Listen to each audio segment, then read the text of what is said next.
피의자 신분으로 검찰에 소환된 이명박 전 대통령이 참담한 심정이라며 국민과 지지자들에게 죄송하다고 말했습니다.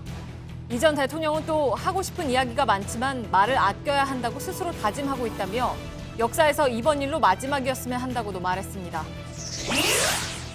이명박 전 대통령에 대한 검찰 조사가 10시간 넘게 계속되고 있습니다. 다스와 관련한 비자금 조성 조사에 이어 지금은 뇌물수수 혐의에 대한 조사가 진행되고 있습니다. 이 전 대통령은 여러 혐의에 대해서 자신은 모르는 일이라며 부인하고 있는 것으로 전해졌습니다. 트럼프 대통령이 북미 정상회담을 2달 앞두고 새 국무장관에 폼페이오 CIA 국장을 지명했습니다. 폼페이오 지명자는 강경파로 알려져 있지만 서훈 국정원장과 물밑 접촉을 통해 북미 정상회담을 이끌어냈기 때문에 남북 북미 정상회담에 큰 영향은 없을 전망입니다. 안희정 전 충남도지사의 수행비서 김지은 씨에 대한 음해성 글들이 온라인에서 계속 퍼지고 있습니다. 안전지사 밑에서 김 씨와 함께 일했던 동료들은 취재진을 만나서 해당 소문들이 모두 허위라고 했습니다. 정봉주 전 의원의 과거 측근인 닉네임 민국파가 실명과 얼굴을 공개하고 성추행이 벌어진 날 호텔에 간 사실을 양심에 따라 진술했다고 주장했습니다. 정 전 의원 측은 민국파가 당일 수행을 했다는 주장 자체가 거짓이라며 호텔에 간 사실도 없다고 거듭 반박했습니다. 세계적인 물리학자 스티븐 호킹 박사가 향년 76세로 타계했습니다. 몸이 마비되는 루게릭병을 앓으면서도 이를 극복하고 블랙홀과 관련한 우주론과 양자 중력 연구에 기여했다는 평가입니다. 문무일 검찰총장이 공수처 도입에 대해 위헌 소지가 있다고 말한 것과 관련해서 청와대는 이견을 조정하는 과정이라고 진화에 나섰습니다. 하지만 문 총장이 사실상 검찰 개혁에 반대하는 듯한 입장을 낸 걸 두고 민주당은 검찰을 강하게 질타했습니다. 기름 없이 달리는 일상으로 매일을 바꾸는 현대수소 전기차. 시청자 여러분, JTBC 뉴스룸을 시작하겠습니다. 하고 싶은 얘기가 많다. 그렇지만 말을 아끼겠다. 그리고 역사에서 이번 일로 마지막이 되길 바란다. 10년 넘게 지속되는 의혹 속에서 오늘 검찰의 피의자로 소환된 이명박 전 대통령은 과거에 썼던 새빨간 거짓말이란 표현만큼은 아니지만 이번에도 드러나지 않게 정치 보복이란 프레임을 내걸었습니다. 이 전 대통령은 지금 이 시각까지 10시간 넘게 조사를 받으면서도 모든 혐의를 부인하고 있는 것으로 전해졌습니다. 소환 조사는 오늘 한 번으로 끝나게 될 것이기 때문에 오늘 조사로 이 전 대통령은 갈림길에 서게 됩니다. 먼저 서울중앙지검 연결해서 조사 상황부터 알아보겠습니다. 한민영 기자. 자, 이제 10시간이 넘었습니다. 이 전 대통령 조사는 상당히 진행이 됐을 것 같은데 지금까지 전부 부인하고 있는 게 맞습니까? 네, 오늘 검찰 조사는 자동차 부품업체 다스가 이 전 대통령의 것인지를 묻는 것에서 시작됐습니다. 이명박 전 대통령은 다스는 내 회사가 아니고 경영에도 직접 개입한 적이 없다고 진술한 것으로 파악됐습니다. 이제까지 해왔던 주장들을 검찰 조사에서도 그대로 반복한 건데요. 검찰은 이 전 대통령의 진술과 상반된 객관적 자료들을 제시하며 이 질문을 다시 던지는 방식으로 조사를 진행했습니다. 예, 자, 아시는 것처럼 다스가 모든 의혹의 출발점이었는데 그렇다면 다스에서 파생된 뇌물죄를 포함해서 다른 혐의도 모두 부인하고 있는 거겠네요.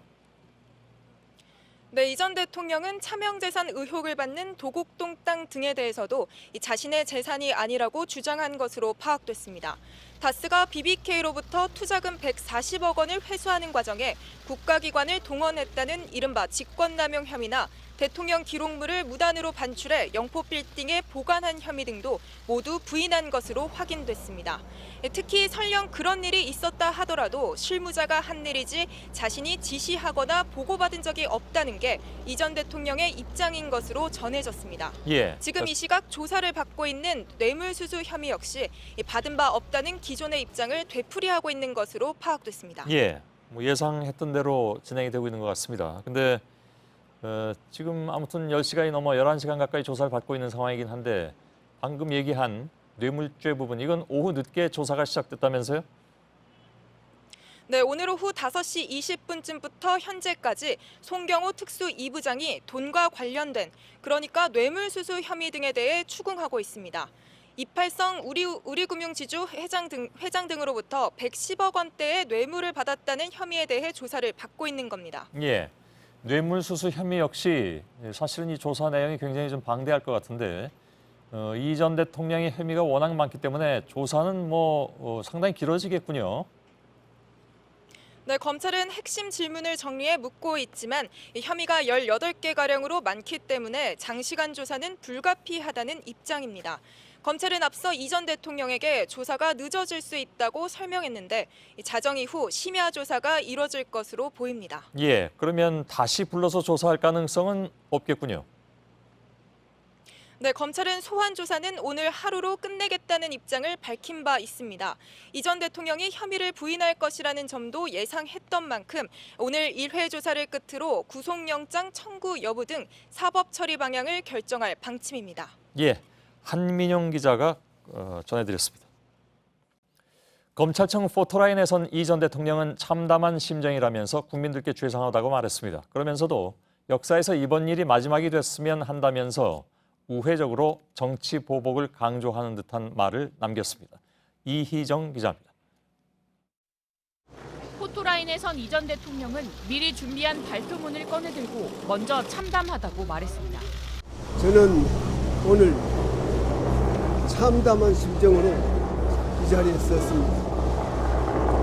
무엇보다도 민생 경제가 어렵고 한반도를 둘러싼 안보 환경이 매우 엄중할 때 저와 관련된 일로 국민 여러분께 심려를 끼쳐드려서 대단히 죄송합니다. 국민과 지지자들, 자신으로 인해 피해를 본 사람들에게 사과한다고도 했습니다. 그리고는 우회적인 표현으로 검찰 수사에 대한 입장을 밝혔습니다. 전직 대통령으로서 물론 하고 싶은 이야기도 많습니다만은 말을 아껴야 한다고 스스로 다짐하고 있습니다. 정치 보복을 당하고 있다는 듯한 암시도 남겼습니다.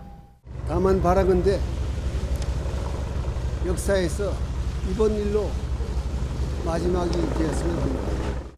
하지만 오늘 발언은 최근 두 번의 메시지와는 달랐습니다. 그러나 지나간 6개월 적폐청산이라는 명목으로 보면서 이것이 과연 개혁이냐, 감정풀이냐, 정치적 보복이냐 이런 의심이 들기 시작했습니다. 노무현 대통령의 죽음에 대한 정치 보복이라고 보고 있습니다. 두 번의 입장 발표 이후 측근들의 결정적 진술과 새로운 뇌물수수 정황들이 나오면서 발언 수위를 누그러뜨린 것으로 풀이됩니다. 이 전 대통령은 뇌물 혐의를 모두 부인하는 것이냐, 다스는 누구 것이라 생각하냐는 등의 취재진 질문에도 답하지 않았습니다. JTBC 이희정입니다. 예, 특히 이명박 전 대통령은 검찰로 향하기 전에 측근들에게 보다 명확하게 자신의 혐의를 부인한 것으로 확인됐습니다. 나만 깨끗하게 한다고 되는 건 아닌 것 같다, 이렇게 말했다는 건데요. 내 잘못은 없다, 잘못이 있었다 해도 주변 탓이다, 이런 느낌이 강한 발언들입니다. 이서준 기자입니다. 이명박 전 대통령의 측근들은 아침부터 논현동에 집결했습니다. 대치동 사무실에서 검찰 소환에 함께 대비해온 참모들뿐 아니라 자유한국당 의원들도 소환 전 이 전 대통령을 만나러 온 겁니다.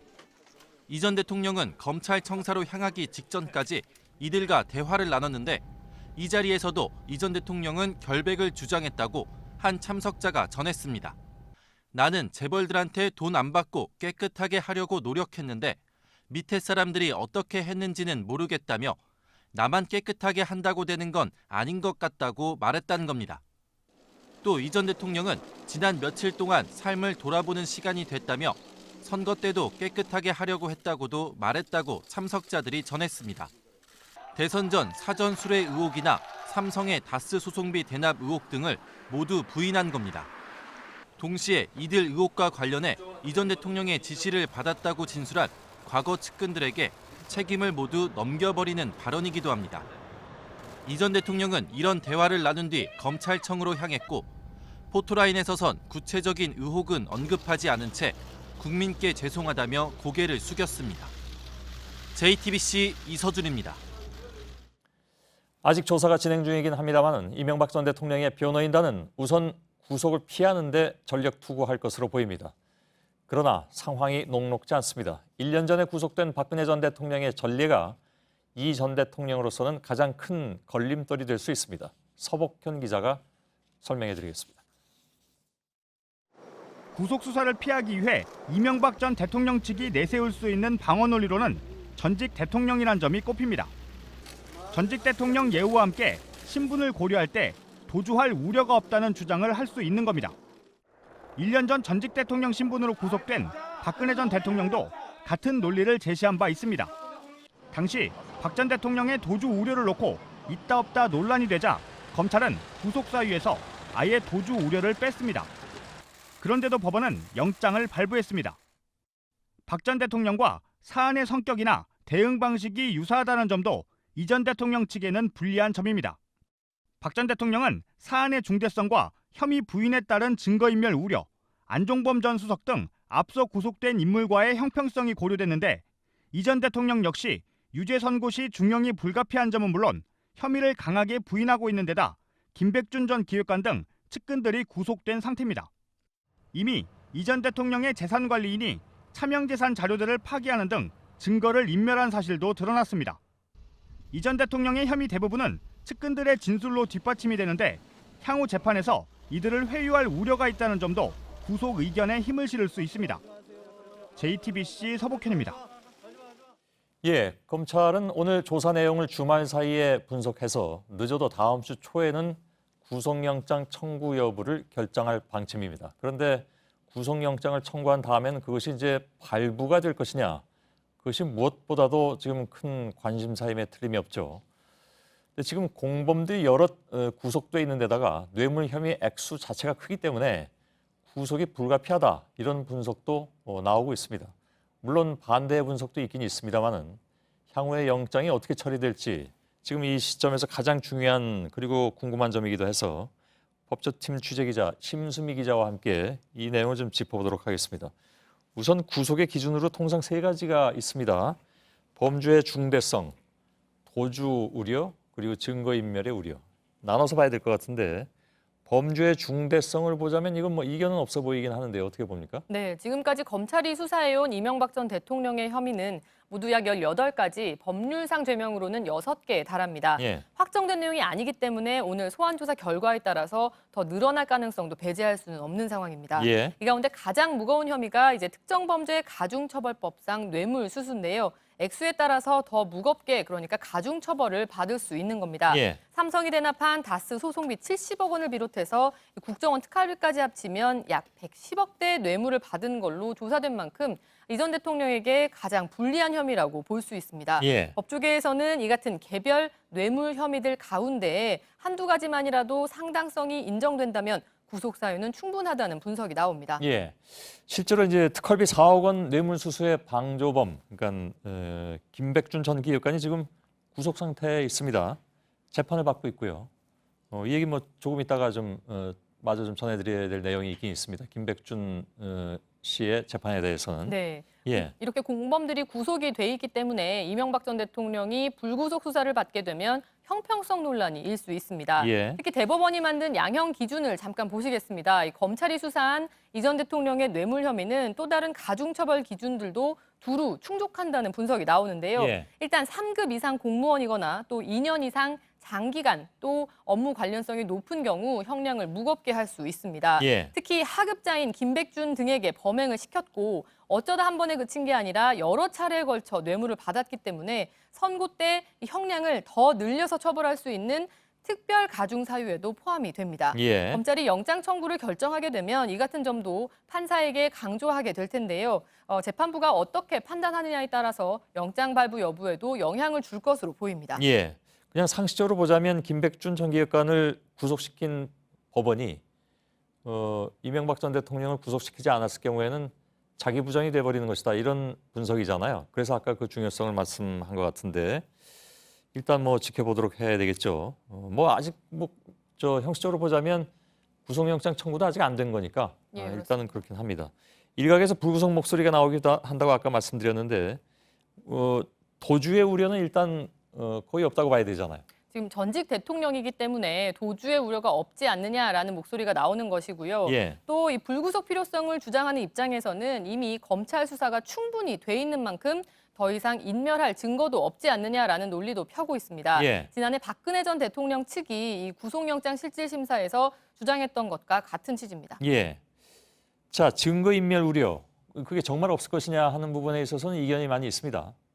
네, 검찰은 사실 증거인멸 우려가 대단히 크다고 판단하고 있습니다. 예. 2007년부터 4차례의 검찰과 특검 수사를 받으면서 이 핵심 참고인들을 빼돌리거나 혹은 재산관리인들에게 거짓 진술을 종용했던 정황이 최근에서야 뒤늦게 드러났기 때문입니다. 예. 또 전직 대통령이라는 이 막강한 영향력을 통해서 핵심 참고인들을 위축시킬 가능성도 여전한 상황입니다.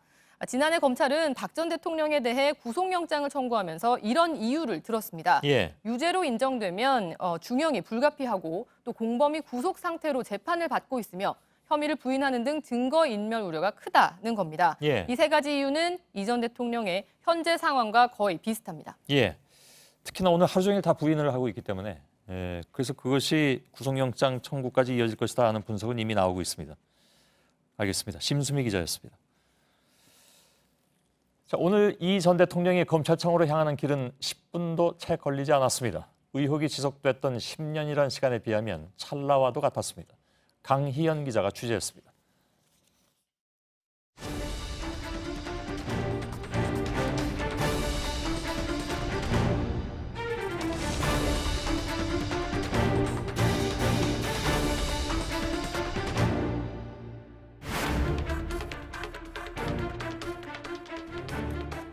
새벽 6시 이명박 전 대통령 자택 창문에 커튼이 드리워 있습니다. 어두운 자택은 담장밖 취재진들이 밝힌 불빛과 대조를 이룹니다. 날이 밝자 권성동 의원, 이재호 전 의원 등 이 전 대통령 측근들이 속속 모여듭니다. 측근들이 떠나고 10분 뒤 이 전 대통령은 검은색 차량을 타고 자택을 나섰습니다. 차량은 경찰 경호를 받으며 텅 빈 도로를 달렸습니다.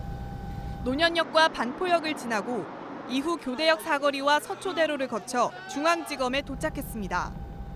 거리는 5km가 채 안 됐습니다. 이 전 대통령이 검찰 수사를 받은 건 지난 2008년 BBK 특검 때가 마지막입니다.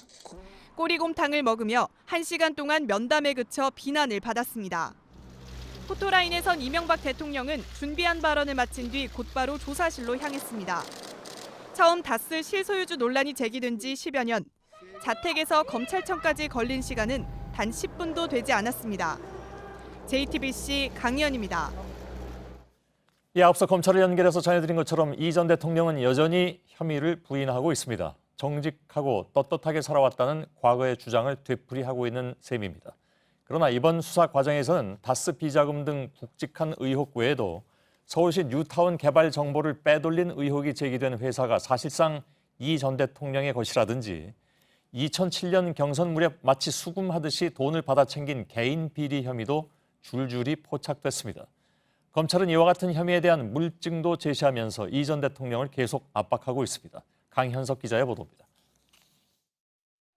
이명박 전 대통령은 숱하게 제기된 의혹에도 떳떳하다고 주장해왔습니다. 누구도 나의 길을 막을 수가 없습니다. 저는 정직하고 당당하게 살았기 때문입니다. 대통령이 된 뒤에도 마찬가지였습니다. 청와대 확대 비서관 회의에서 당시 정권이 돈을 받지 않는 선거로 탄생한 도덕적으로 완벽한 정권이라고 한 겁니다. 하지만 이번 검찰 수사 과정에선 많은 개인 비리 의혹들이 터져나왔습니다. 2007년 경선 당시 제기된 홍은 플래닝 관련 의혹이 대표적입니다.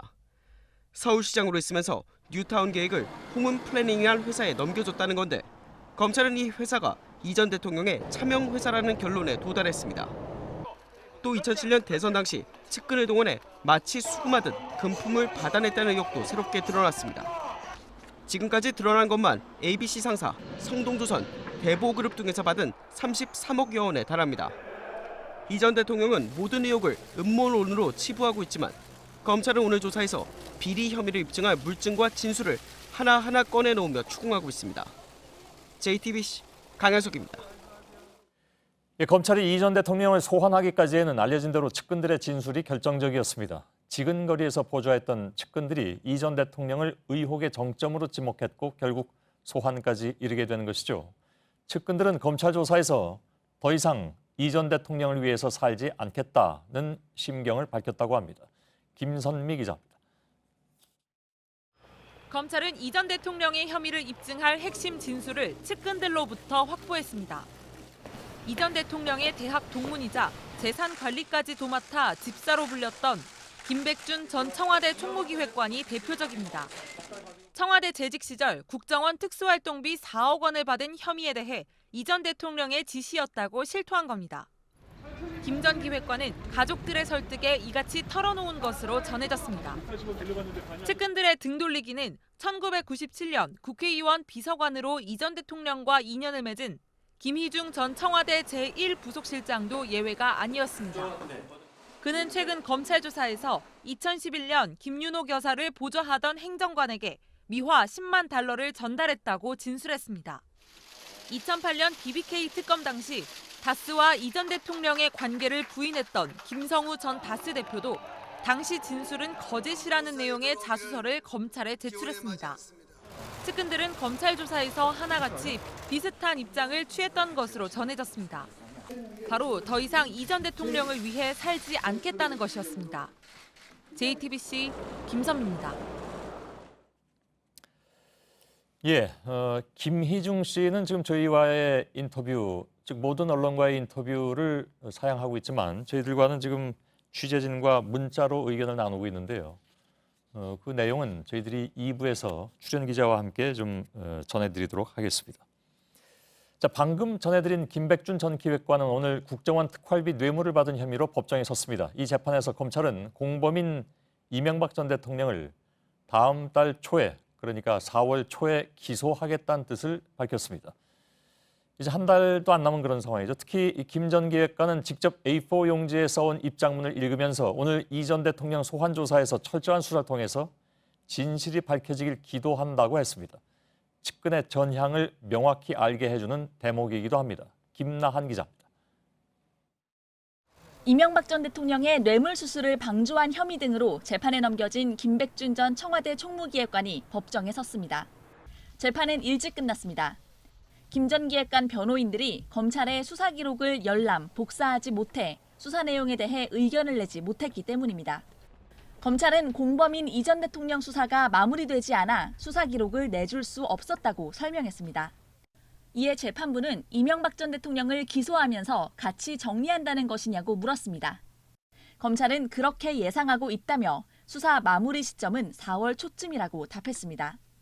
김 전 기획관의 공범인 이 전 대통령을 재판에 넘기겠다며 구체적 시점까지 밝힌 겁니다. 재판에서 김 전 기획관은 이명박 전 대통령의 국정원 특활비 4억 원 수수를 방조했다는 혐의에 대해 인정했습니다. 오늘 재판에서 김 전 기획관은 A4 용지에 직접 작성한 입장문을 꺼내들고 심경을 밝히기도 했습니다. 특히 이 전 대통령에 대해 바로 이 시각 소환 조사를 받고 있다고 들었는데 철저한 수사를 통해 모든 진실이 밝혀질 것으로 기도한다고 했습니다. JTBC 김나한입니다. 다음 소식입니다. 트럼프 미 대통령이 북미 정상회담 추진 소식을 전한 지 닷새 만에 주무장관인 렉스 틸러슨 국무장관을 경질했습니다. 그것도 트윗을 통한 해고 통보의 형식이었습니다. 누가 봐도 모욕적일 수 있습니다. 틸러슨의 후임은 북한 김정은 위원장에 대한 정보에 가장 가까이 있다는 폼페이오 중앙정보국 국장입니다. 정효식 특파원입니다. 폼페이오 국장이 우리의 새 국무장관이 될 것입니다. 틸러슨에게 트윗 공개 해고장이 간 건 아프리카 순방을 마치고 귀국한 지 불과 4시간 뒤였습니다. 사전 전화통화도 없었습니다. 미국 CNN은 내각 서열 1위 국무장관을 자신의 TV 리얼리티쇼 유행어 넌 해고야처럼 쫓아냈다고 전했습니다. 틸러슨은 북미 대화 추진 과정에서도 철저히 소외됐습니다. No, I really didn't discuss it very much with him, honestly. I made that decision by myself. 국무부 사인자 골드스타인 공보차관도 함께 해고됐습니다. 틸러슨은 장관직을 유지할 의사가 강했다, 경질 이유도 모른다는 항의 성명을 발표했다는 이유에서입니다. 틸러슨은 그간 파리 기후협약 탈퇴, 이란 핵합의 파기 등 주요 정책에서 대통령과 충돌했습니다. 트럼프의 미국 핵 강화 발언에 대해 트럼프는 멍청이라고 불렀다는 보도를 끝내 부인하지 않은 것도 앙금이 쌓인 대표적 사례로 지적됐습니다. 틸러스는 6시간 후 퇴임 회견에서 트럼프 대통령만 감사 인사에서 뺐습니다. 대신 러시아의 문제 있는 행동에 대응해야 할 일이 많이 남았다는 뼈있는 한마디를 남겼습니다. 워싱턴 포스트는 틸러슨 해고로 지금까지 핵심 참모만 최소 26명이 백악관을 떠났다고 전했습니다. 워싱턴에서 JTBC 정효식입니다. 예, 자 그렇다면 새로 국무장관으로 들어선 폼페이오는 어떤 인물인가? 그리고 이 사람이 북미 정상회담의 그 준비 과정에 끼칠 영향은 또 어떤 것인가? 우리 정부는 그렇게 나쁜 케이스는 아니다. 오히려 잘된 케이스인 것이 맞다라는 반응이기도 한데 그건 조금 이따 전해드리도록 하고요. 방금 여러분들께 소식을 전해드린 워싱턴의 정효식 특파원을 연결해서 폼페이오의 북미 정상회담 과연 어떻게 흘러갈지 좀 짚어보도록 하겠습니다. 자, 정효식 특파원, 우선은 뭐 주파수가 여러 가지로 트럼프하고 맞다 이런 평가는 이미 나왔는데 지금 김정은 위원장에 대한 분석이라든가 여러모로 볼 때 북미 정상회담까지 시일이 좀 촉박한 상황이어서 어떻게 흘러갈지 궁금합니다. 폼페이오를 전면에 내세운 이유는 뭘까요?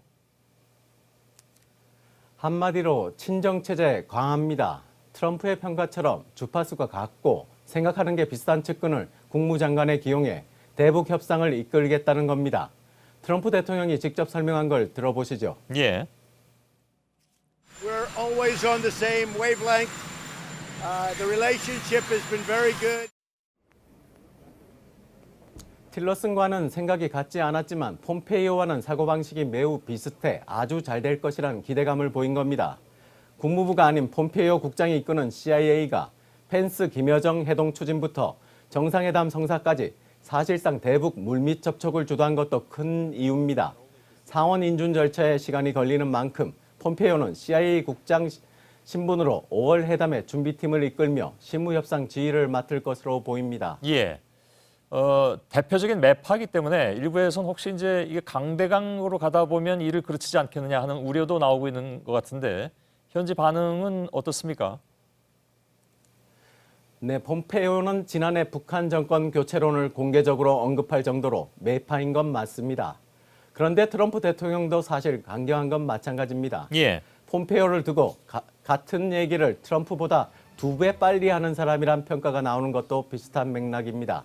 대신 폼페이오는 정상회담 추진에 대해선 경계심을 보였던 다른 참모들과 달리 대통령이 김정은을 만날 만큼 배짱을 가졌다며 반겼던 적극 추진파입니다. 예. CNN은 트럼프 대통령이 폼페이오를 기용한 건 북한에 대해 강한 팀을 원했기 때문이라고 했습니다. 예. 트럼프의 마음을 읽어서 오히려 신속한 대화에 도움이 된다 이런 평가가 있는 모양이죠? 네, 로버트 갈루치 대사와 함께 제네바 합의팀 멤버였던 조엘 위트는 워싱턴 포스트에 북한도 트럼프 대통령과 긴밀한 사이인 폼페이오 지명을 대화에 긍정적으로 볼 것이라고 진단했습니다. 폼페이오 스스로도 최근 북한 지도자 김정은은 아직 젊지만 국가를 통솔하는 능력을 갖고 있다며 CIA 성격 분석 자료를 통해 김정은에 대해 매우 잘한다고 자신했습니다. 한 번도 마주한 적 없는 북미 정상 간 회담의 승부처는 김정은에 대한 정보에 달려있고 그것의 키를 폼페이오가 쥐고 있다는 겁니다. 틸러슨에 이어 맥메스터 국가안보보좌관 등 핵심 참모진에 대한 추가 인사 가능성이 보도되고 있는데 선제 타격론을 신봉하다시피 하는 볼턴 전 유엔 대사의 기용 가능성 등을 우리로선 예의 주시해야 할 것 같습니다. 예, 알겠습니다. 워싱턴의 정효식 특파원이었습니다. 자, 그러면 우리 정부는 어떻게 보고 있는지 좀 살펴보죠. 정부는 북미 정상회담에 적극적으로 나선 트럼프와 호흡이 잘 맞는 폼페이오의 지명이 나쁘지 않다 이런 입장입니다. 특히 CIA 출신이어서 서훈 국정원장과의 협조도 그동안처럼 잘 될 것이다 이렇게 보는 시각이 많습니다. 안의근 기자의 보도입니다. 최근 남북 정상회담과 북미 정상회담이 합의를 이루는 데 서훈 국정원장과 폼페이오 지명자 간 비공개 채널이 결정적인 역할을 했습니다. 폼페이오 지명자가 대북 문제의 강경파로 분류되지만 두 정상회담을 준비하는 데 나쁠 게 없다는 분석이 나오는 이유입니다. 트럼프 대통령이 북미 대화에 적극적인 상황에서 트럼프와 호흡이 맞는 인물이 국무장관이 됐다는 점도 긍정적입니다. 이전 틸러슨 장관 때보다 대통령 국무장관 팀워크가 훨씬 나아질 걸로 보이고요. 하원 의원을 6년간 지냈기 때문에 향후 제재 완화 국면에서 의회를 설득하는 데도 도움이 될 것으로 보입니다. 폼페이오는 우리 측 카운터파트인 강경화 외교부 장관과는 물론이고 서훈 국정원장과도 활발하게 물밑 조율을 할 것으로 전망됩니다. 틸러슨 전 장관과 회담을 하기로 했던 강경화 외교부 장관은 내일 예정대로 미국을 방문해 설리번 장관 대행과 정상회담 준비 문제 등을 논의하기로 했습니다. JTBC 안의근입니다. 이런 가운데 오늘 좀 눈에 띄는 일이 있었는데요. 재외 우리 공관 행사에 북한 대사가 참석하는 것이 대단히 이례적인 일인데 그런 일이 있었습니다. 한반도 해빙 분위기 속에 동유럽에서 남북한 간 외교 격전지로 불리는 불가리아에서 이런 일이 있었는데 박상욱 기자가 전해드리겠습니다. 루멘 라데프 불가리아 대통령이 아시아 국가 대사들과 악수를 나눕니다. 한국 대사관 관저에서 열린 오찬 행사입니다. 이들 중 김일성, 김정일 부자 배지를 단 인물이 눈에 띕니다. 북한 외무성 군축평화연구소 소장 등을 역임한 북한 대사 차관일입니다. We are extremely glad to see the leadership of the countries working together to stabilize the region and to develop the peace further. 불가리아 한국 대사관 관저에 북한 대사가 방문한 건 이번이 처음입니다. 불가리아는 북한 외교의 동유럽 거점으로 정권 최측근 인사들이 대사로 임명되었습니다. 김정은 위원장의 숙부 김평일도 이곳 대사를 지냈습니다. 북한 대사의 동선은 평양의 의중을 드러냅니다. 신부남 한국 대사와 나란히 앉아 화기애애한 분위기를 연출한 차 대사는 방명록에 우리는 하나의 민족이라며 북남 관계와 조국 통일의 새 역사를 써나가게 되길 바란다는 글을 남겼습니다. 대사관 측은 당초 불참 의사를 밝혔던 차 대사가 오찬 행사 전날 뒤늦게 참석 의사를 밝히고 관저를 찾았다고 설명했습니다. JTBC 박상욱입니다. 안희정 전 충남지사에게 성폭행당했다고 주장하는 두 번째 피해자가 검찰에 고소장을 냈습니다. 이미 예고했던 대로입니다. 검찰은 곧 안 전 지사를 다시 소환한다는 방침입니다. 박준우 기자입니다. 안희정 전 충남지사에게 성폭행을 당했다고 주장하는 두 번째 피해자가 검찰에 고소장을 냈습니다. 더 좋은 민주주의 연구소 연구원 A씨입니다. 그러니까 죄명 정도는 저희 위력추행, 위력가는 강제추행 포함되어 있고요. A씨는 지난해 1월 호텔에서 성폭행 당하는 등 1년여에 걸쳐 모두 7차례 성폭력을 당했다고 주장했습니다. 변호인은 검찰의 비공개 수사와 피해자 신변 보호를 위한 위치 추적 등을 요청했다고 밝혔습니다. 2차 피해가 우려돼 신원은 밝히지 않기로 했습니다. 이름, 자기 얼굴, 가족, 사는 곳 이런 것들이 밝혀지면서 자신의 삶이 하나하나 남들에 의해서 해체되는 과정이 굉장히 두렵고 힘든 상황입니다. 그래서 검찰은 이틀째 안 전 지사의 충남도청 집무실을 압수수색했습니다. 이 과정에서 안 전 지사와 비서실 직원들이 나눈 메신저 대화 기록을 확보한 것으로 알려졌습니다. 두 번째 고소장이 접수된 만큼 이르면 이번 주말 안 전 지사를 재소환할 것으로 보입니다. 검찰 관계자는 첫 번째 폭로자 김지은 씨와 관련한 혐의에 대해서도 추가 조사가 필요하다고 말했습니다. 앞서 성폭력 피해 사실을 폭로한 김 씨 측은 안 전 지사와 대질신문에는 2차 피해 등을 우려해 응하지 않겠다고 밝혔습니다. JTBC 박준우입니다. 오늘 안희정 전 지사를 고소한 여성은 법적 대응과는 별도로 언론 인터뷰는 하지 않겠다는 입장입니다. 김지은 씨는 본인의 의지로 자신의 얼굴과 이름을 밝혔지만 2차 가해가 너무나 심각하기 때문입니다. 어제 일부 소개해드렸지만 김지은 씨에 대한 각종 비방과 음해글은 온라인에 빠르게 퍼지고 있습니다. 안 전 지사는 물론이고 김 씨를 가까이서 지켜본 동료들은 관련 소문들이 모두 허위 사실이라고 밝혔습니다. 윤재영 기자입니다. 김지은 씨가 성폭행 피해를 당했다고 처음 폭로한 인터뷰 기사의 댓글창입니다. 안희정 전 지사와 김 씨가 불륜 관계였을 것이다. 김 씨에게도 문제가 있었을 것이다 등 추측성 댓글이 눈에 띕니다. 최근까지 안 전 지사 밑에서 김 씨와 일했던 동료는 해당 소문이 철저히 왜곡됐다고 말했습니다. 수행 비서로서 모든 사적인 감정을 배제하려고 항상 노력을 하는 사람이었어요. 사심이 드러나는 순간이 하나라도 기억이 났어야 정상이라고 생각을 하는데 진짜 없었거든요. 그런 팬으로의 마음이 없으면 그 후보를 대통령 만들겠다라고 일을 할 수는 없죠. 우리가 흔히 생각하는 사생으로서의 행동은 전혀 없었다고 저는 하고, 캠프 전체 모든 사람들을 모욕하는 말이라고. 누군가의 사주를 받았다는 의혹도 황당하다는 입장입니다. 어느 누가 그런 자기의 인생 전체와 혹은 생명까지도 내걸고 누가 그것과 베네핏을 교환하나요?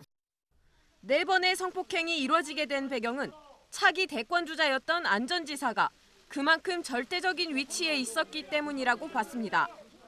이걸 거절하면 수행해서 잘리겠지 이런 수준이 아니고 이해관계가 얽힌 사람이 수천 수만 명 된다는 걸 수행조사니까 누구보다도 잘 알잖아요. 위력을 행사한 적이 없다고 하는 말 자체가 좀 오불성설인 것 같아요. 김 씨에 대한 2차 가해가 잔인하다고도 입을 모았습니다. 그리고 실제로 한 번 도움 요청했다가 거절당했었고, 도의사가 그만두면 그 측근의 정보라인들 다 자동 면직되거든요. 아니, 사람들은 어떻게 저렇게 잔인하게 얘기할 수 있지? JTBC 윤재영입니다. 정봉주 전 의원의 성추행 의혹을 둘러싼 공방에 대한 수사가 시작된 가운데 정 전 의원의 측근이었던 닉네임 민국파가 자신의 실명과 얼굴을 공개하고 당일에 호텔에 간 게 맞다고 거듭 주장했습니다. 정 전 의원 측은 사실 무근이라는 입장입니다. 이윤석 기자입니다. 민국파란 닉네임으로 정봉주 전 의원의 팬클럽 대표로 활동했던 정대일 씨가 자신의 실명과 얼굴을 공개하고 입장문을 내놨습니다. 정 씨는 렉싱턴 호텔에서 무슨 일이 있었는지 알지 못하고 피해자의 신원도 알지 못한다며 다만 그날 호텔에 간 사실을 양심에 따라 진술했을 뿐이라고 주장했습니다. 또 자신이 고소 대상에서 제외된 것에 대해서도 의문을 제기했습니다. 앞서 정 씨는 인터넷 언론 프레시안을 통해 2011년 12월 23일 정봉주 전 의원을 수행할 당시 서울 여의도 렉싱턴 호텔에 갔던 사실이 있다고 주장한 바 있습니다. 정봉주 전 의원은 당일 정 씨가 수행을 한 사실 자체가 없다고 거듭 반박했습니다. 정 전 의원 측 변호인은 기초적인 것만 확인해도 사실관계에 어긋난다는 걸 알 수 있다고 주장했습니다. 또 정대일 씨를 고소 대상에서 제외한 건 피해 사실 제보를 갖고 다투는 게 아니기 때문이라고 덧붙였습니다. 서울중앙지검은 정 전 의원이 프레시안 기자 등을 고소한 사건을 공안 2부에 배당하고 서울지방경찰청에서 수사하도록 지휘했습니다. 프레시안 박세열 편집국장은 미디어 오늘과의 인터뷰에서 정 전 의원을 명예훼손 혐의로 고소하는 방안을 검토 중이라고 밝혔습니다. JTBC 이윤석입니다. 방송통신심의위원회가 성폭력을 고발하는 미투 운동과 관련해서 2차 가해에 해당하는 게시글에 대해 단호하게 대처하겠다고 밝혔습니다. 최근 실명으로 자신의 피해를 밝혀온 여성들은 물론이고 그 가족들의 명예까지 훼손하는 비방글과 음해성 댓글이 급증하고 있기 때문입니다. 방심위는 심의 절차와 함께 포털 사이트 등 관련 사업자에게 자율 규제가 신속하게 이루어지도록 안내할 방침입니다. 이런 가운데 내연관계 여성에게 공천 특혜를 주었다는 의혹을 받아온 박수현 전 청와대 대변인은 오늘 충남지사 예비후보 자진 사퇴를 선언했습니다. 출마 의지를 굽히지 않아온 박 전 대변인을 여당 지도부가 결국 설득한 셈입니다. 김희애 기자입니다. 박수현 전 청와대 대변인은 오늘 오후 전격 사퇴를 선언했습니다.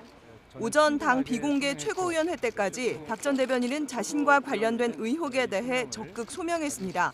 최고위원회에 저는 충분하게 소명했고 최고위원회는 저희 소명을 아주 상세하게 잘 들었습니다. 내연관계 여성을 지방의원으로 특혜 공천했다는 의혹이 불거진 이후 민주당은 박 전 대변인의 충남지사 선거 불출마를 요구했습니다. 하지만 박 전 대변인은 의혹을 제기한 전 부인과 당원 오모 씨가 음해를 하고 있다며 예비후보 사퇴를 거부해왔습니다. 그러나 당 지도부가 지방선거를 앞두고 당 전체에 미칠 악영향을 우려해 설득에 나섰고 결국 박 전 대변인도 뜻을 굽힌 것으로 알려졌습니다. 박 전 대변인은 사퇴 발표 직후 낸 입장문에서 최고위가 자신의 해명을 수용해 당내 명예는 지켜졌다고 판단한다며 이제 법의 심판을 받겠다고 법정 공방을 예고했습니다. 박 전 대변인의 결정으로 부담을 덜게 된 민주당은 당과 문재인 정부의 성공을 위한 결단에 감사한다는 논평을 냈습니다. JTBC 김혜미입니다. 네, 세계적인 물리학자 스티븐 호킹 박사가 세상을 떠났습니다. 몸을 움직일 수도 혼자 말을 할 수도 없었던 그는 과학적인 업적뿐 아니라 용기와 유머를 잃지 않는 인간적인 면모로 영원히 기억될 유산을 남겼습니다. 김성탁 특파원입니다. 발을 내려다보지 말고 별을 올려다보라. 이렇게 말했던 호킹 박사가 영국 케임브리지의 자택에서 눈을 감았습니다. 21살 때 근육이 마비되는 루게릭병으로 2, 3년밖에 살지 못할 것이란 진단을 받았지만 그는 굴하지 않고 연구에 몰두했습니다. 머리가 뒤틀린 채 컴퓨터 음성 재생 장치를 쥐고 블랙홀이 입자를 방출해 증발할 수 있다는 이론을 소개하는 등 우주의 생성과 운용의 원리를 밝혀냈습니다. 저서 시간의 역사는 2,500만 부가 팔려나가며 인류의 상상력을 자극했습니다. 우주로 가지 않으면 인류에게 미래가 없다며 직접 무중력 상태를 체험하기도 했습니다. I am very excited. I have been wheelchair bound for almost 4 decades, and the chance to float free in zero G will be wonderful. See you in zero G. 뉴턴의 뒤를 이어 케임브리지대 루카시안 석좌 교수를 맡아 과학 대중화에 기여한 그는 심슨 가족 등 유명 TV 프로그램에 출연하는 등 유머를 잃지 않고 삶에 대한 깊이 있는 성찰로도 영감을 줬습니다. 기후변화와 불평등 등에도 목소리를 내는 사회활동가이기도 했습니다. 가정생활은 순탄치 않았습니다. 대학에서 만난 제인 와일드와 결혼해 세 자녀를 뒀지만 이혼했고 자신의 간호사와 재혼했으나 2006년 헤어졌습니다. 그의 사랑과 인생은 영화 사랑에 대한 모든 것으로 제작됐습니다. 호킹의 세 자녀는 아버지가 사랑하는 사람들이 살고 있지 않다면 우주는 대단한 곳이 아닐 것이라고 말했다고 전했습니다. 런던에서 JTBC 김성탁입니다. 재무성의 대규모 문서 조작이 발각돼서 진퇴 위기에 놓인 아베 정권이죠. 그런데 이런 조직적인 문서 은폐가 처음이 아닙니다. 야당은 조작 내각이라고 몰아세웠습니다. 하지만 아베 총리는 오늘도 자신과 부인은 전혀 관련 없다고 했습니다. 윤서령 특파원입니다. 정부 문서 14개에서 300곳 이상의 조작. 국회에선 아베 총리는 모리토모 학원 문제는 자신과 관련이 없다고 부인했습니다. 드러난 문서 조작은 시인하면서도 책임질 일은 없다는 입장입니다. 書き換え前の文書を見ても、私の妻が関わっていないということは明らかでありました。 이틀 전 대국민 사과를 했을 때보다 도리어 당당해진 모습입니다. 아베 정권에서 행정문서를 은폐했던 건 드러난 것만 벌써 4번째입니다. 아베 키즈 이나다 도모미 방위상은 남수단 평화유지군의 민감한 기록이 파기됐다고 둘러댔다가 거짓으로 들통나 사임했습니다. 아베 총리 친구의 대학인 가케학원에 특혜를 주었다는 이른바 총리의 의향 문건도 괴문서 취급을 받았지만 사실로 드러났습니다. 가장 최근에는 노동과 임금 관련 잘못된 데이터가 없다고 했는데 지하 창고에서 무더기로 발견됐습니다. 야당은 아베 내각은 은폐가 체질인 정권이라며 조작 내각이라고 비판의 강도를 키웠습니다. 이런 가운데 부인 아키에 씨는 야당의 바보 같은 질문에 남편이 힘들겠다는 글에 좋아요를 눌러 논란을 확산시키고 있습니다. 도쿄에서 JTBC 윤서령입니다. 세월호 선체 절단물을 수색하던 도중 사람의 것으로 추정되는 뼈 한 점이 발견됐습니다. 세월호 현장에서 유골로 추정되는 뼈가 발견된 건 작년 11월 이후 처음입니다.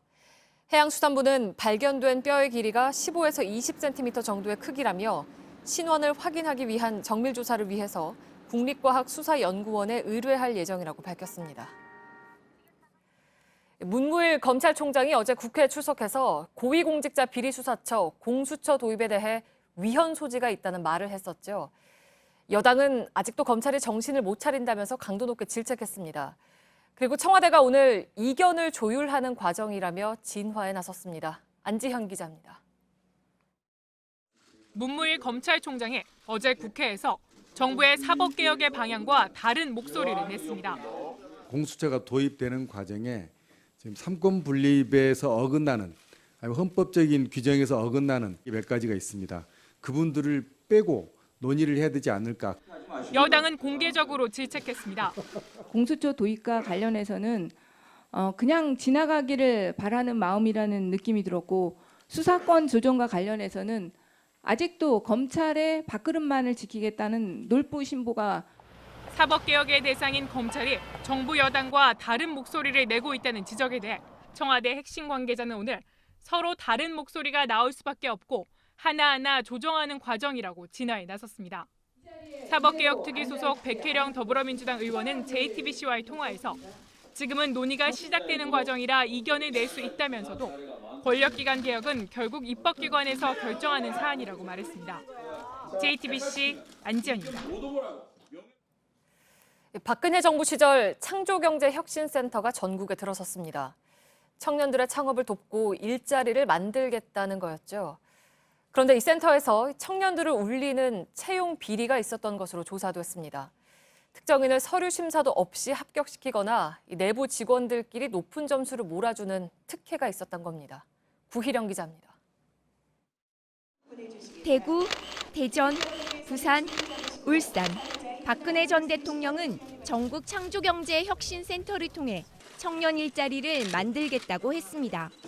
하지만 이 센터들에서도 채용 비리가 벌어졌습니다. 중소벤처기업부 조사 결과 관련 공공기관 및 단체 중에서 창조경제혁신센터를 포함해 30곳에서 채용 비리 140건이 드러났습니다. 센터의 채용 비리 형태는 다양합니다. 서류 심사도 건너뛰고 내부 직원들끼리 무조건 높은 점수를 주거나 공고 없이 특채를 한 경우도 있습니다. 소상공인과 중소기업을 도와야 할 공공기관도 채용 비리를 저질렀습니다. 소상공인 시장진흥공단에선 옛 직장 동료를 계약직으로 뽑은 뒤 곧 정규직으로 바꿔줬습니다. 중소기업 유통센터는 인사부서가 아니라 지인이 면접을 받습니다. 중소기업 모태펀드를 운영하는 한국벤처투자도 예외는 아니었습니다. 중기부는 대구 창조경제혁신센터 등 5곳을 수사해달라고 경찰에 요청했습니다. JTBC 구희령입니다. 우리나라 모굴 스키를 대표하는 최재우, 김지현 선수가 평창 올림픽이 끝난 지 보름여 만에 영구 제명됐습니다. 최근 출전한 대회에서 음주와 추행 및 폭행을 한 혐의로 두 선수의 선수 자격을 박탈했다고 대한스키협회가 밝혔습니다. 온누리 기자입니다. 최재우와 김지현은 평창 올림픽을 마치고 일주일 만에 일본에서 열린 스키 월드컵에 출전했습니다. 그런데 대회가 한창이던 지난 3일 음주 후 숙소에 들어와 여자 선수들에게 같이 술을 먹자고 했고 이 과정에서 폭행도 이어졌습니다. 스키 대표팀은 두 선수가 문제를 일으키자 다음 날 남은 경기를 뛰지 않게 하고 바로 귀국 조치했습니다. 대한스키협회는 이틀 전 상벌위원회를 열어 두 선수를 영구 제명했습니다. 징계 사유는 대회 기간 음주 그리고 추행과 폭행입니다. 진행하는 과정에서 신체 접촉이 있었고 이게 여자 선수들이 하지 말아라고 이제 했을 때 멈춰야 되거든요. 피해자들은 귀국 후 두 선수를 고소했고 경찰은 다음 주 두 선수를 불러 조사할 예정입니다. 최재우 측은 친한 친구들이라 거리낌이 없었을 뿐 추행 의도는 없었다며 무리를 빚어 죄송하다고 밝혔습니다. JTBC 온누리입니다. 네, 서울 홍익대 근처에서 미군 2명이 택시기사를 폭행해 경찰에 붙잡혔습니다. 시비가 붙었고 몸싸움으로까지 번졌습니다. 오선민 기자입니다. 비상등을 켠 택시가 문을 연 채 도로에 서 있습니다. 문이 닫히는가 싶더니 다시 열리고 승객이 차 밖으로 나옵니다. 곧이어 택시기사와 건장한 남성 승객은 서로 삿대질을 하며 시비가 붙습니다. 따라 내린 여성 승객이 싸움을 말려보지만 오히려 시비에 말려듭니다. 택시기사는 여성 승객의 손을 치고 여성은 소지품으로 기사를 때립니다. 남녀 승객은 모두 주한미군 소속 군인이었습니다. 홍대 클럽에서 술을 마신 미군 일행은 숙소로 가기 위해 올라탄 택시에서 약 10분간 실랑이를 벌였습니다. 지나가던 사람들이 말려보지만 몸싸움은 쉽게 끝나지 않았습니다. 경찰이 출동한 뒤에도 둘을 말리기가 쉽지 않습니다. 미군 측은 타가지고 요금을 얼마나 달라고 했다. 그 돈 가지고 시비가 된 거다. 승객들은 택시기사가 과도한 요금을 요구했다고 주장했고 기사는 서울 택시가 아니라서 내리라고 했을 뿐이라고 해명했습니다. 경찰은 미군 2명을 폭행 혐의로 불구속 입건했습니다. JTBC 오선민입니다. 네, 미세먼지를 일으키는 물질인 질소 산화물을 비롯한 많은 대기오염 물질이 자동차 배기가스에 포함돼 있지요. 환경당국이 공회전을 줄이기 위해서 올해는 특수장비까지 단속에 동원했습니다. 백일현 기자입니다. 열화상 카메라를 들이대자 흰 배기구에서 빨갛고 노란 연기가 나오는 게 보입니다. 연기의 중심, 주변, 테두리 온도도 표시됐습니다. 공회전을 안 했다면 바닥도로처럼 파란색으로 나타날 텐데 배기가스 때문에 온도가 올라간 겁니다. 과태료 5만 원 부과 사실을 알리자 운전자는 불쾌함을 감추지 못합니다. 점검문이 없잖아요, 아저씨. 면허증을 안 가졌다고요. 격렬하게 항의하는 운전자도 있습니다. 보시라고 여기 들어가서. 아니 이건 어? 이 안에 보니까 보시라고. 여기 가지 마세요. 그래도 50차량 배기구에 손을 대고 초시계로 시간을 재던 과거에 비해 증거가 확실해졌습니다. 멱살잡이라든가 심한 욕설이라든가 열화상 카메라에는 온도도 나오고 아무래도 마찰이 많이 줄어든 것 같습니다. 서울시에서 발생하는 초미세먼지의 37%는 교통 부문에서 나오는 것으로 조사됐습니다. 공회전을 줄이면 미세먼지도 그만큼 감소합니다. 승용차가 하루 10분 공회전하면 약 1.6km를 주행할 수 있는 연료가 낭비됩니다. 서울시는 미세먼지가 심한 3월 한 달간 관광지나 주차장 등에서 집중 단속을 벌여 적발 시 경고 없이 바로 과태료를 부과할 계획입니다. JTBC 백일현입니다. 예비군 훈련에 불참해 4차례 벌금을 내고도 또다시 훈련에 나가지 않은 30대 회사원에게 징역 6월의 실형이 선고됐습니다. 법원은 송모 씨가 법정에 출석하지 않았고 수사 과정에서 동대장이 훈련에 참석하지 않아도 된다고 했다는 등 터무니없는 변명을 하며 반성하지 않아서 실형을 선고했다고 밝혔습니다. 미국 유나이티드 항공 국내선 여객기에서 현지 시간 12일 승무원의 지시로 기내 선반 안에 뒀던 승객의 반려견이 숨지는 일이 벌어졌습니다. 미국 언론들은 선반 안에 3시간 넘게 갇혀있던 반려견이 질식사한 것으로 보인다고 전했습니다. 유나이티드 항공은 좌석 초과 예약을 이유로 승객을 폭력적으로 퇴거시키는 등 잦은 논란을 빚어왔습니다. 서울시가 18세기 조선 후기 도성 대지도와 최근 지적도를 비교해서 원형 그대로 남아있는 한양 도성 내 옛길 620개를 찾았다고 밝혔습니다. 이 가운데 방문 가치가 있는 길을 서울 옛길 12경으로 선정했는데 인왕산을 바라보며 풍류를 즐기던 옥류동천길, 명성황후의 생가 감구당이 있던 안국동천길 등이 포함됐습니다. 푸른 하늘에 하얀 렌즈 모양 구름 소용돌이가 타임레스에 담겼습니다. 얼음으로 조각난 겨울바다는 이번 겨울 한파를 실감나게 보여줍니다. 또 가뭄에 드러난 보령 후의 분홍빛 바닥도 신비롭죠. 기상청이 올해로 35회를 맞는 기상기후 사진전에 제출된 2,900여 점의 작품 가운데 44점을 수상작으로 선정했습니다. 수상작은 3월 20일부터 분당의 자벌드 그랜드홀에서 전시됩니다.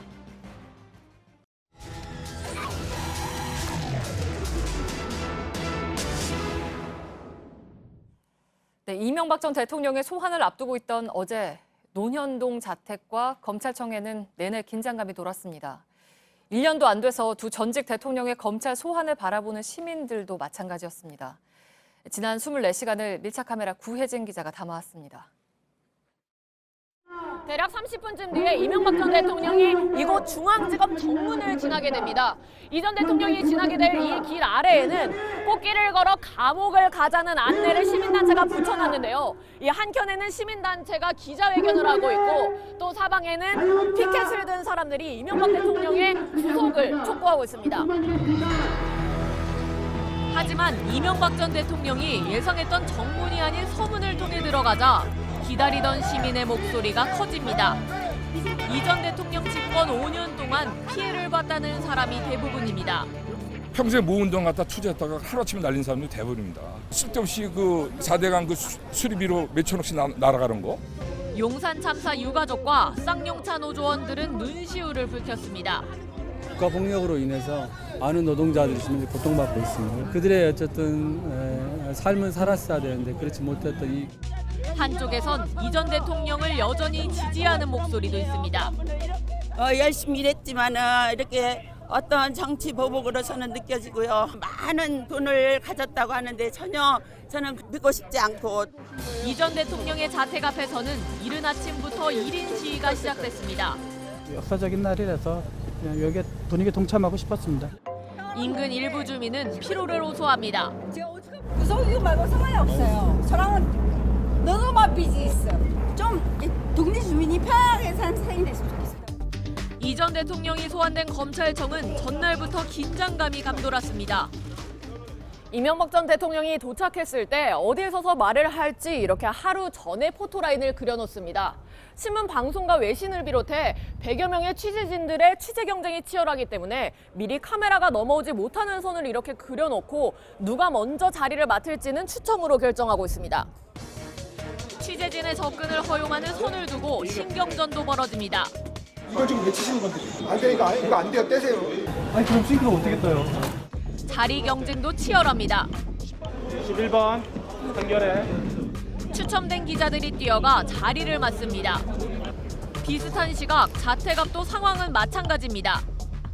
소환 전날 저녁 8시가 가까워진 시각입니다. 이 제 뒤로 보시면 이 경비병력 수십여 명과 취재진들로 자택 앞 골목이 가득 메워져 있고요. 현재 이 자택 안에 이명박 전 대통령이 있다고 알려져 있는 상황인데 이 집 안에 불은 거의 다 꺼져 있고 이 창문마다 커튼도 다 쳐져 있습니다. 대치동 개인 사무실과 변호인단 사무실도 평소와 달리 불이 꺼져 있었습니다. 마침내 취재진 앞에 나타난 이 전 대통령.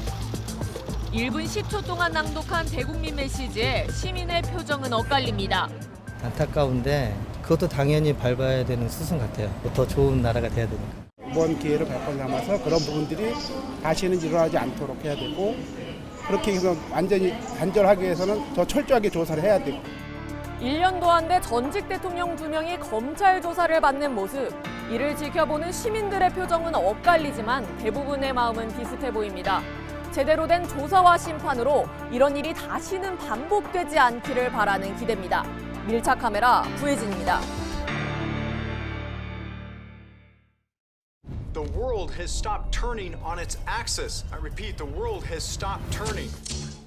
Let's go! The power of the foot will propel the planet back into its proper motion.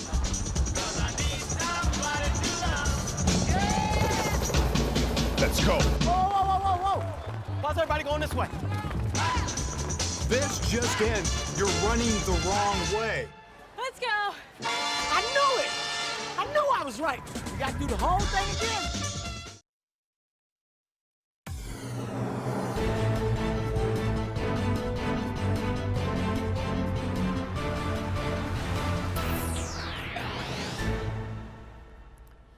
뉴스룸의 앵커 브리핑을 시작하겠습니다. 끔찍하고 엉망진창인 이 행성의 상태에 대해서 사과합니다. 그러나 여긴 언제나 엉망이었죠. 좋았던 옛날은 존재한 적이 없습니다.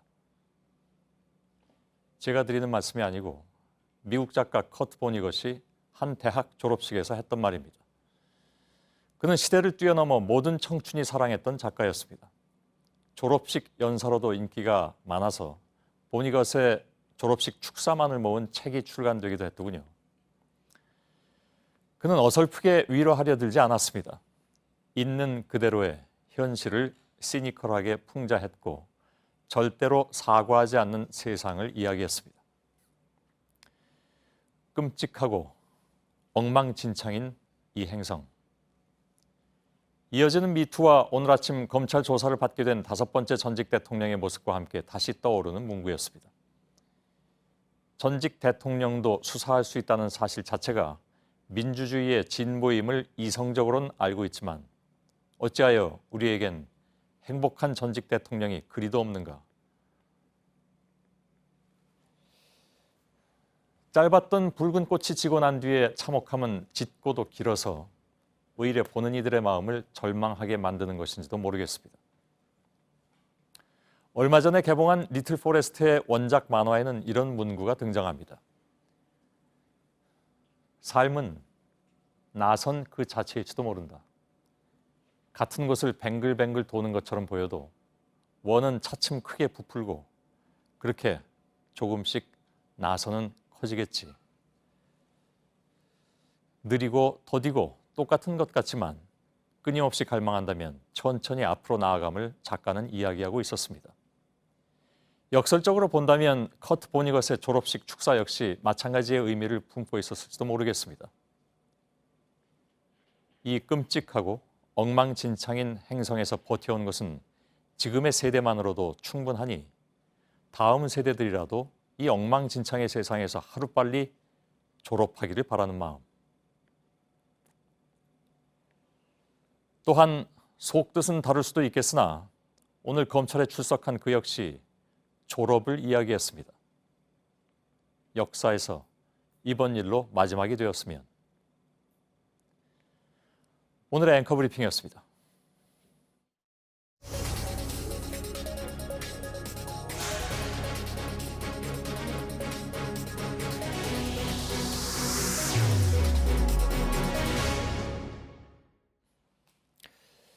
예, 이명박 전 대통령은 오늘 오전 9시 반 검찰에 소환돼서 지금까지 조사를 받고 있습니다.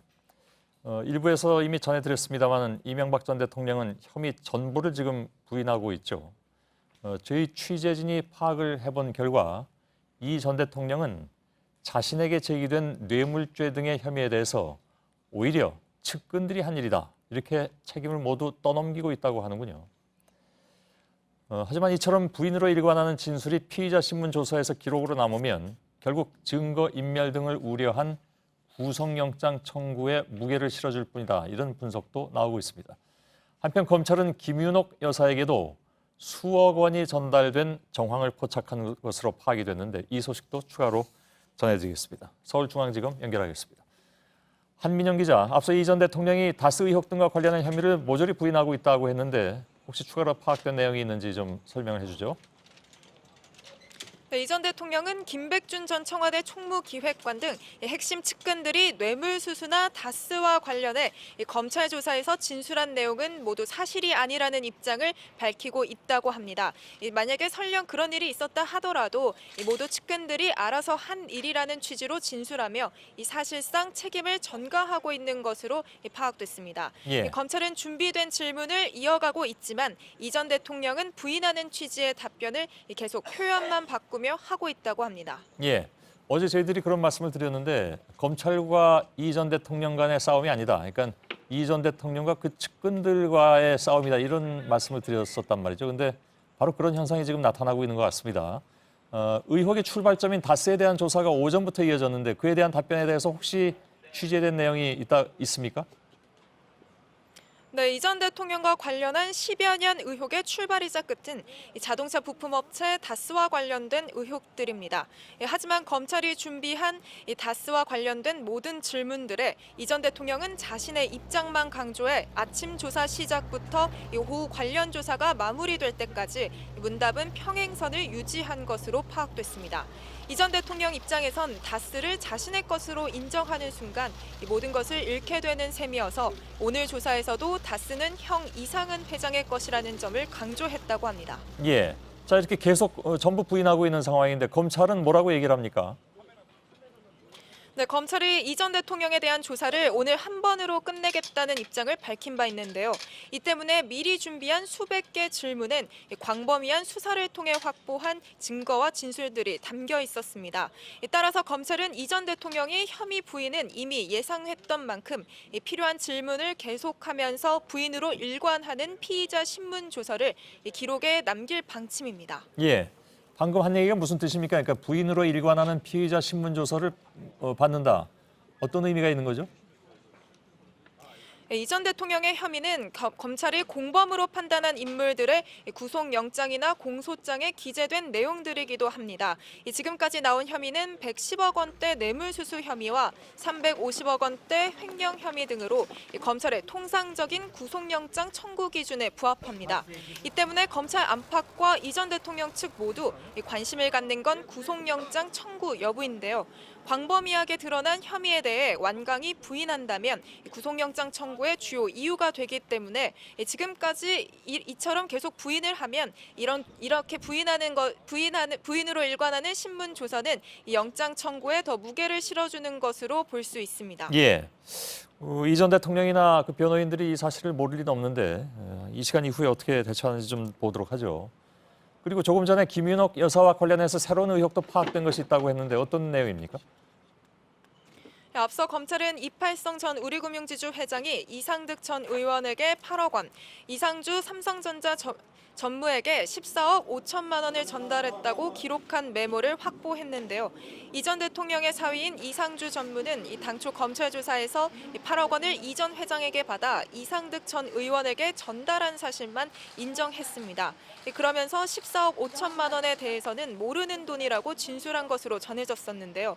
하지만 최근 검찰 조사에서 이 전무가 이 돈 가운데 수억 원을 김윤옥 여사에게 전달했다고 진술을 바꾼 것으로 파악됐습니다. 예, 알겠습니다. 특히 이 돈이 전달된 시기는 이 전 대통령 재임 중이었고 예. 돈이 건네진 직후 이 전 회장이 연임에 성공해 검찰은 이를 명백한 뇌물이라고 판단하고 있습니다. 예, 알겠습니다. 한민영 기자가 전해드렸습니다. 자, 이명박 전 대통령에 대한 검찰 조사 지금 거의 12시간 가까이 돼가고 있는데 제가 일부에서 잠깐 말씀드렸습니다만은 측근 중에 측근이었던 김희중 비서관, 이 김희중 씨하고는 저희들이 그동안에 문자로 계속 좀 소통을 해오고 있는 상황입니다. 직접적인 인터뷰는 계속 사양하고 있는데 본인의 의견은 저희들한테 계속 문자로 전해드리고 있는 상황이고 오늘 역시 문자를 주고받았습니다만 눈에 띄는 그런 부분들이 좀 있어서 이 내용을 포함해서 또 다른 얘기까지 임소라 기자와 함께 얘기를 좀 나눠보도록 하겠습니다. 어서 오세요. 예. 자, 모든 혐의를 부인한다. 계속 전해드리고 있습니다. MB에게 사실 좀 치명적이라고 할 만한 결정적인 진술을 한 것이 김희중 전 실장입니다. 네. 저희하고 문자 소통하고 있다고 말씀드린 오늘도 입장을 밝힌 내용이 있다고 했는데 어떤 겁니까? 네, 김희중 전 실장을 아시는 것처럼 검찰 조사 과정에서 국정원 특활비를 김윤옥 여사 측에 전달했다는 내용을 인정한 바 있습니다. 예. 이 전 대통령 측에는 결정적으로 불리한 진술이었습니다. 예. 그런 김 전 실장에게 오늘 이 전 대통령 검찰 조사와 관련한 입장을 물어봤습니다. 김 전 실장은 검찰의 증거가 방대하고 구체적이다라면서 자신도 조사를 받으면서 당황한 적이 있었다. 네, 당황한 적이 많았다고 했습니다. 예. 그러면서 이 전 대통령도 조사에 임하면 태도가 달라질 수도 있다고 생각한다고 자신의 의견을 밝혔습니다. 예. 그런지는 좀 봐야 되겠습니다만 적어도 현재까지는 계속 부인을 하고 있다고 하는데 이건 무조건 부인인지. 근데 아까 저희들이 잠깐 전해드린 바에 따르면 내가 아니라 측근들이 한 것이다 이렇게 떠넘기고 있다는 그런 상황이 보도가 됐잖아요. 네. 그래서 어떤지 모르겠습니다. 근데 아무튼 김 전 실장이 보기에는 자신이 검찰에 나가서 조사를 받을 때 보니까 검찰이 굉장히 탄탄하게 준비를 한 것 같다 이런 얘기잖아요. 네, 김 전 실장은 JTBC 취재진에게 압수수색으로 확보된 자료와 MB 재산 관리인들의 진술에서 검찰이 구체적인 증거들을 확보하고 있다는 느낌을 받았다면서 예. 측근인 자신이 생각해도 심하다고 생각할 정도였다 이렇게 말했습니다. 예. 그러니까 측근인 본인도 잘 모르는 세세한 내용까지 검찰이 이미 파악을 하고 있다 이런 내용입니다. 예. 때문에 무작정 부인하는 게 별 의미가 없었다 이런 취지인데요. 예. 하지만 앞서 이야기 나눈 것처럼 이 전 대통령은 현재까지 완강하게 혐의 내용을 부인하고 있는 상태라고 합니다. 예. 그 검찰에 출두하기 직전에 측근들한테 아침에 자택에서 그 얘기를 했다면서요. 이건 내가 혼자 깨끗해서 될 문제가 아닌 것 같더라. 네. 그 얘기 이제 다시 말하면 자신 책임이 없다 이런 얘기로 해석이 될 수밖에 없는 그런 상황인데 조사 태도가 바뀔지 의문입니다. 그래서 네, 이명박 전 대통령이 검찰 포토라인에서는 비교적 말을 아끼는 분위기였습니다. 그런데 자택에서는 측근들과 비교적 긴 이야기를 나눴는데 예. 취재를 해봤습니다. 한 참석자에 따르면 이 전 대통령은 돈도 받지 않으려 노력했고 그리고 선거 과정에서도 부정한 돈을 가능하면 쓰지 않으려 했다고 말했습니다. 예. 그리고 나만 깨끗하다고 되는 건 아닌 것 같다 이렇게까지 말했다고 합니다. 예. 검찰청사로 들어가기 전에는 죄송하다, 미안하다고 몸을 낮췄지만 본인의 책임을 인정한다기보다는 주변 관리를 잘못했기 때문이다 이런 취지의 내용입니다. 예. 그럼 뭐 지난번에 그 박근혜 전 대통령의 입장하고 거의 같은 거라고 봐도 되겠죠? 네, 그렇습니다. 박근혜 전 대통령이 국정농단 사태에 대한 언론의 의혹 보도가 나오자 최순실을 알고 지냈지만 전혀 문제가 없다는 취지로 엄정 대응 입장을 밝힌 적이 있습니다. 예. 그런데 JTBC의 태블릿 PC 보도가 나온 이후에는 입장을 바꿨는데요. 잠깐 들어보시죠. 예. 개인적 인연을 믿고 제대로 살피지 못한 나머지 주변 사람들에게 엄격하지 못한 결과가 되고 예. 그러니까 이 전 대통령도 정치 보복을 일관되게 주장을 해왔는데 최근에는 본인은 모르는 일이고 주변 관리를 못했다는 입장을 밝히고 있는 것으로 보입니다. 예. 그 오늘 이명박 전 대통령이 검찰에 출석하면서 미리 준비한 A4 용지에 이렇게 써놓은 내용을 읽어내려가지 않았습니까? 네. 근데 뭐 밑줄 친 부분도 있었고 네. 빠진 부분도 있었다고 들었는데. 네, 그렇습니다. 제가 잠깐 사진을 준비를 해봤는데요. 예. 흐릿하지만 줄이 그어져 있습니다. 예. 엄중한. 네. 예. 그리고 심리를 끼쳐드려. 네. 예. 네. 그리고 말을 아껴야 한다고 스스로 다짐하고 있습니다. 이 세 부분입니다. 예. 아마도 강조해야 할 부분에 밑줄을 쳐둔 것으로 그렇겠죠. 보이고요. 예. 그런데 이 전 대통령이 중간에 읽지 않은 문장은 이번 일이 모든 정치적 상황을 떠나서 공정하게 이루어지기를 기대합니다라는 부분이었습니다. 예. 왜 뺐는지는 모르죠. 네, 취재가 안 되는 부분입니다. 예, 예. 알겠습니다. 임소라 기자였습니다.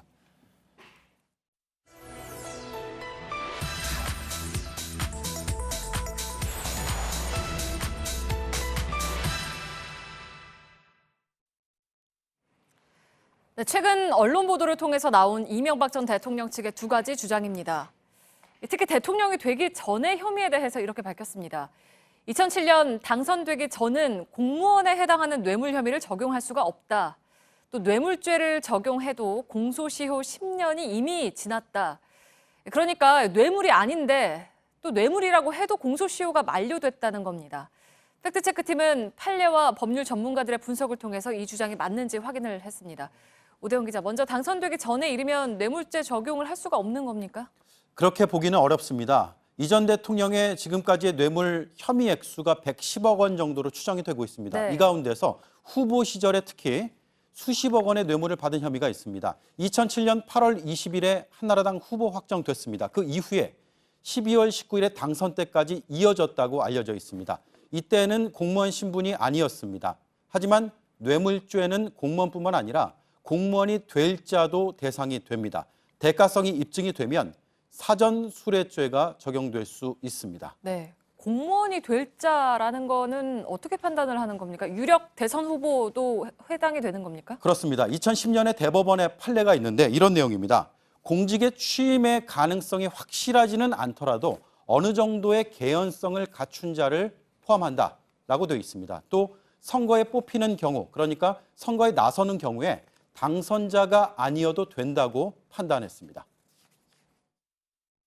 충분히 적용 가능하죠. 대통령이 될 가능성이 거의 확실시 됐잖아요. 단순히 선거 비용에 사용하라라는 돈이면 정치자금인데 대통령 될 것이 확실하고 그 이후에 이익을 받을 걸 생각을 했다면 사전수뢰죄가 될 수가 있죠. 네. 그러면 두 번째 주장은 어떤가요? 그러니까 뇌물죄를 적용하더라도 공소시효 10년이 이미 지났다라는 건 어떻습니까? 그것도 판례로 보면 사실로 보기는 어렵습니다. 뇌물죄 공소시효가 2007년에 12월 20일입니다. 그때 바뀌었습니다. 네. 그러니까 대선이 19일이었잖아요. 그 바로 뒤에 개정이 됐는데 2007년에 후보 시절의 일이라면 일단 2017년에 시효가 끝납니다. 네.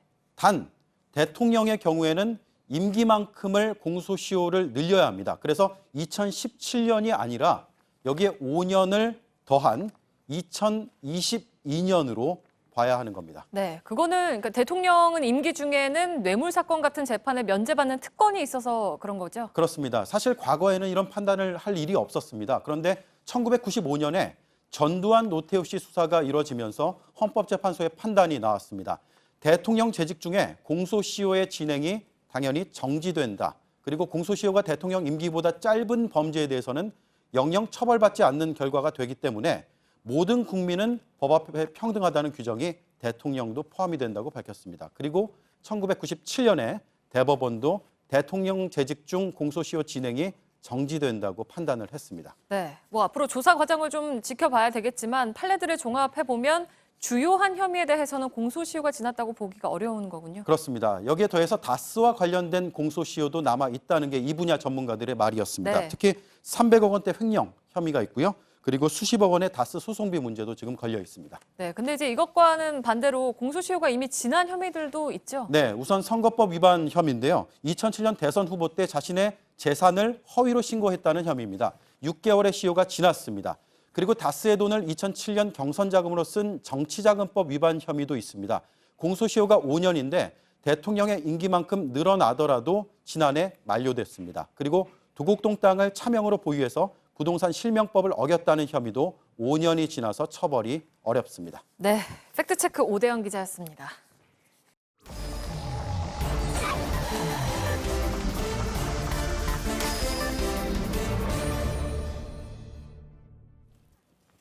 비하인드 뉴스 시작하겠습니다. 박성태 기자가 나와 있습니다. 어서 오세요. 예. 첫 번째 키워드 열까요? 첫 번째 키워드는 달랐던 골목길입니다. 예, 어느 골목길? 서울 노현동의 골목길입니다. 예. 오늘 아침 이명박 전 대통령이 검찰에 출석하기 전 모습을 잠깐 볼 텐데요. 상당히 한산한 모습입니다. 가운데는 한산하고요. 취재진은 물론 많고요. 예, 취재진은 예. 물론 많았고요. 현장 취재 기자에 따르면 오늘 이명박 전 대통령을 지지하는 일반 시민의 지지 모습은 한 사람도 없었다고 오른쪽 합니다. 구석에 보면 그 구속하라고 쓴 팻말을 든 시민들은 보이네요. 예, 구속하라는 시민들은 많았는데 예. 이 전 대통령을 응원하는 시민은 한 사람도 없었는데요. 현장 기자에 따르면 현지에서 경비를 맡은 경찰들도 약간 함가해 보일 정도였다고 예. 합니다. 1년 전 박근혜 전 대통령이 검찰에 출석하기 전 모습을 잠깐 보면 당시 복잡했죠. 예, 삼성동 자택 앞에는 많은 지지자들이 와서 약간 지지하는 모습을 보이기도 했었습니다. 그러고 보니까 거의 꼭 1년이네요. 예. 어쨌든 3월 21일이고요. 검찰청 앞에서는 물론 측근인 이재호 전 의원과 그리고 지금 영상을 잠깐 보면 양복을 입은 일부 시민으로 보이는 사람들이 정치보복 수사를 중단하라라는 구호를 같이 외치기도 했습니다. 예. 그리고 진짜 시민처럼 보이는 한 분이 손팻말을 들고 MB 힘내세요. 일하신 것 기억합니다. 고맙습니다라고 딱 한 분이 저 팻말을 들고 있었는데요. 예. 주변에서 다른 분의 관심을 좀 받기도 했습니다. 예. 뭐 물론 퇴임한 지 5년 정도 된 것도 이제 이유가 되겠지만 예.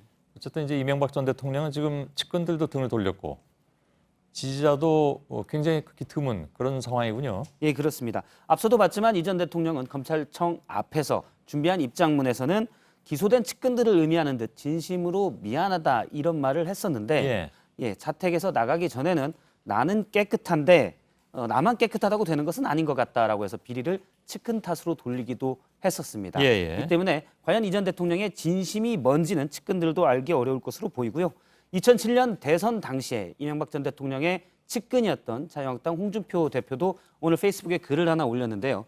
죄를 지었으면 지위 고하를 막론하고 처벌하는 것은 당연하다고 일단 선을 그은 뒤에 그 다음에는 오래된 개인 비리 혐의를 집요하게 들춰냈다라면서 현 정부에 대한 불만을 좀 표출을 했습니다. 그런데 개인 뇌물 비리가 100억 원이 넘다는 게 검찰의 판단인데 혐의가 예, 그렇습니다. 이 부분을 그러면 감춰야 되는 건지 그리고 오래됐다는 얘기는 사실 다스나 BBK 문제는 오래전부터 제기되었는데 지난 9년 동안 이명박, 박근혜 정부를 지나면서 권력이 묻어왔던 게 이제 드러나는 겁니다. 자, 두 번째 키워드로 갈까요? 두 번째 키워드는 받았어도 뇌물 아니다. 또 잡았습니다. 또 뇌물이 나오는군요. 예. 오늘 국정원으로부터 1억 원의 뇌물을 받은 혐의로 구속 기소된 최경환 의원의 공판 준비기일 재판이 있었는데요.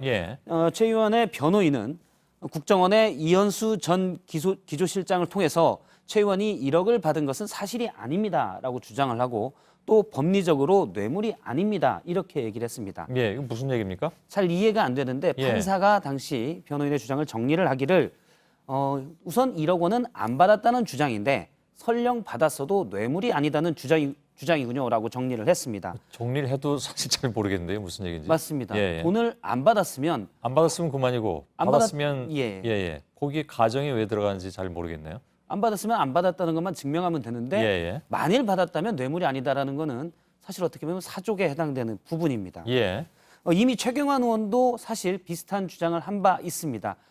가장 먼저 이제 뇌물 의혹이 처음 제기됐을 때 만약 사실이라면 동대구역 앞에서 할복 자살하겠다라는 말을 한 적이 있었습니다. 이런 얘기는 뭐 이렇게 자막으로 내기도 좀 민망하긴 하죠. 그렇습니다. 좀 과격한 표현을 썼었는데요. 그런데 점점 혐의가 구체화되자 자유한국당 의원들을 향해서 뇌물을 받은 적이 없다라고 했는데 이 말을 다시 한번 들어보겠습니다. 터무니없는 음해를 하고 있습니다. 저는 국정으로부터 특수활동비 뇌물을 받은 적이 없습니다. 요것도 좀 애매한 부분이 있잖아요. 그러니까 돈을 안 받았다는 주장이냐, 근데 뭐 받았는데 뇌물은 아닌 거냐, 뭐 이런 얘기잖아요. 돈은 받았는데 뇌물이 아닌 돈을 받았다라는 주장으로 최후의 방어막을 펴는 듯한 모습인데요. 그런데 돈을 줬다는 사람인 이병기 전 국정원장 그리고 이현수 전 국정원 기조실장 등이 구체적인 정황까지 밝히고 있기 때문에 사실 뇌물 혐의를 벗어나기는 어렵다는 그런 해석들이 나오고 있습니다. 세 번째 키워드를 열죠. 세 번째 키워드는 아베 북한 활용법으로 잡았습니다. 오늘 일본 지지통신은 아베 일본 총리가 일본인 납치 문제를 타개하기 위해서 북일 정상회담의 실현 가능성에 대해 검토에 들어갔다. 여기는 이제 또 북일 정상회담을 얘기하는군요. 보도를 했습니다. 중국도 뭐 북중 정상회담 하겠다고 얘기 나왔었으니까. 그렇습니다. 그런데 아베 총리는 지난번 평창 동계올림픽에 와서 당시 문재인 대통령과 정상회담을 했었는데 한미 군사훈련을 연기하면 안 된다라고 얘기했다가 문재인 대통령이 내정 간섭은 곤란하다라고 말하는 그런 지적을 받기도 했었습니다. 대북 그러니까 아베 총리는 강경파였는데 며칠 만에 대화파로 급선회를 한 겁니다. 뭐 얘기 나오는 걸로만 보면 김정은 북한 노동당 위원장은 무슨 정상회담하느라고 굉장히 바쁜 사람이 될 것 같습니다. 갑자기 인기가 높아진 셈이 됐습니다. 예전에 왜 대피훈련도 하고 그랬잖아요, 일본에서는. 사실 아베 총리는 북한의 핵 위협을 가장 적극적으로 이용했다라는 평가를 받아왔는데요. 실제 그 위험을 가장해서 지지율도 올랐었고 또 그런 다음에 전쟁을 할 수 있는 국가로의 헌법 개정도 추진해 왔었습니다. 그런다가 갑자기 태도가 돌변했는데 이는 최근 한반도의 대화 무드에 일본 패싱이라는 얘기가 나오자 서둘러서 태도를 바꿨다라는 지적도 있고 또 하나는 지금 저희가 계속 보도했다시피 아베 총리가 일본 내에서 그 학원 스캔들로 사퇴 압력을 받고 있는데 이 문제에 대한 관심을 돌리기 위해서 북일 정상회담 카드를 꺼낸 것 아니냐 이런 해석도 나오고 그럴 있습니다. 수도 있겠군요. 알겠습니다. 자, 여기까지 듣겠습니다. 박성태 기자였습니다. 내일 전국에 비가 옵니다. 그리고 밤에 비가 그치면 쌀쌀해지겠습니다. 오늘 소셜라이브는 법조팀 기자들이 나옵니다. 오이석 법조팀장을 비롯해서 이지혜 기자와 심수미 기자가 나와서 이명박 전 대통령 오늘 이제 소환이 돼서 지금 조사를 받고 있는데 갖가지 얘기들이 많이 나올 것 같습니다. 소셜라이브 함께해 주시면 감사하겠습니다. 저희들은 내일도 최선을 다하겠습니다. 고맙습니다.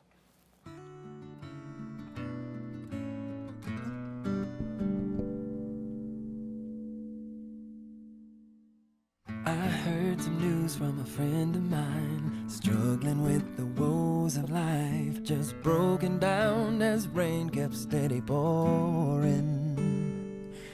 We questioned and we philosophized, but the only truth that we surmised is rain will fall, so the rose will keep on growing. Sometimes it's hard to understand how fate can deal with such a